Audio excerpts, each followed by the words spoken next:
ഗ്രീഷ്മയുടെ കാരാഗ്രഹവാസവും ഇന്നലെ അട്ടക്കുളങ്ങര വനിതാ ജയിലിൽ തുടങ്ങിയിരിക്കുകയാണ്.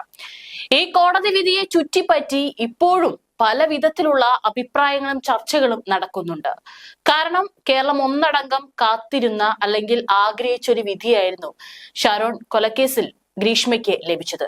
അതുകൊണ്ട് തന്നെയാണ് ഇതുമായി ബന്ധപ്പെട്ട ഇപ്പോഴും ചർച്ചകളും അഭിപ്രായങ്ങളും എല്ലാം തന്നെ ഇവിടെ പുരോഗമിക്കുന്നത്. അതേസമയം വധശിക്ഷ വിധിച്ച നെയ്യാറ്റിൻകര സെഷൻസ് കോടതി ജഡ്ജി എം ബഷീറിന് വലിയ പിന്തുണ അല്ലെങ്കിൽ വലിയ ആശംസകളായിരുന്നു സമൂഹ മാധ്യമങ്ങളിലൂടെയും എല്ലാം ലഭിക്കുന്നുണ്ടായിരുന്നത്. ഇപ്പോൾ ഈ ഒരു ഷാരോൺ ജോർജ് വധക്കേസിൽ ഗ്രീഷ്മയ്ക്ക് വധശിക്ഷ വിധിച്ച ജഡ്ജിയുടെ കട്ടൌട്ടിന് പാലഭിഷേകം നടത്താൻ ഒരുങ്ങുകയാണ് ഇപ്പോൾ ഒരു കൂട്ടം. ഓൾ കേരള മെൻസ് അസോസിയേഷന്റെ നേതൃത്വത്തിലാണ് വൻ ആഘോഷത്തിന് ഇപ്പോൾ ഒരുങ്ങുന്നത്. ഇന്ന് സെക്രട്ടേറിയറ്റിന് മുൻപിലാണ് ആഘോഷങ്ങൾക്ക് കോപ്പുകൂട്ടുന്നത്. ഇന്ന് സെക്രട്ടേറിയറ്റിന് മുൻപിൽ രാവിലെ പടക്കം പൊട്ടിച്ചും പാലഭിഷേകം നടത്തിയും ആഘോഷമാക്കാനാണ് ഓൾ കേരള മെൻസ് അസോസിയേഷൻ തീരുമാനിച്ചിരിക്കുന്നത്. രാഹുൽ ഈശ്വറാണ് ഉദ്ഘാടനം. ഇന്ന് രാവിലെ 11 മണിക്കാണ് ആഹ്ലാദ പ്രകടനം സംഘടിപ്പിച്ചിരിക്കുന്നത്. മെൻസ് അസോസിയേഷൻ തന്നെ ഇത് സംബന്ധിച്ച് നോട്ടീസ് പുറത്തിറക്കിയിട്ടുണ്ട്.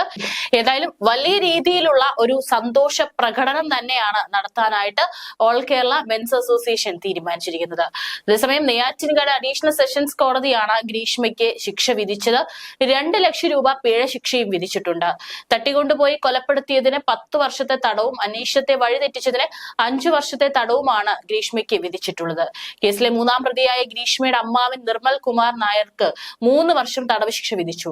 2ാം പ്രതിയായ അമ്മ സിന്ധുവിനെ കോടതി വെറുതെ വിട്ടിരുന്നു. ജഡ്ജി എം ബഷീർ 8 മാസത്തിനിടെ വധശിക്ഷയ്ക്ക് വിധിക്കുന്ന 2ാമത്തെ സ്ത്രീയാണ് ഗ്രീഷ്മ. റഫീഖ എന്ന സ്ത്രീക്ക് കഴിഞ്ഞ മെയ് മാസത്തിൽ അദ്ദേഹം വധശിക്ഷ വിധിച്ചിരുന്നു.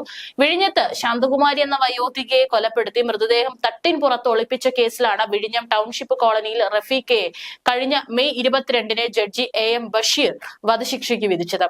ഇതുൾപ്പെടെ 4 വധശിക്ഷകളാണ് അദ്ദേഹം ഈ കുറഞ്ഞ കാലത്തിനുള്ളിൽ വിധിച്ചത്. 2024 ജനുവരിയിലാണ് എം ബഷീർ അഡീഷണൽ ജില്ലാ സെഷൻ ജഡ്ജിയായി നിയമിതനായത്. ഗ്രീഷ്മയും റഫീഖയും ഉൾപ്പെടെ 4 പേർക്ക് അദ്ദേഹം വധശിക്ഷ വിധിച്ചിട്ടുണ്ട്.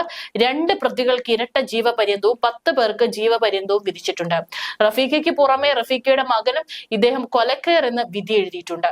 ഗ്രീഷ്മയ്ക്ക് തൂക്കുകയർ വിധിച്ചുകൊണ്ടുള്ള വിധി വന്നതിന് പിന്നാലെ തന്നെ സമൂഹ മാധ്യമങ്ങളിലും എല്ലാം തന്നെ ജഡ്ജി എം ബഷീറിന് വലിയ ആശംസാ പ്രവാഹവും ബിഗ് സല്യൂട്ടുമായിരുന്നു ജനം നൽകിയിരുന്നത്.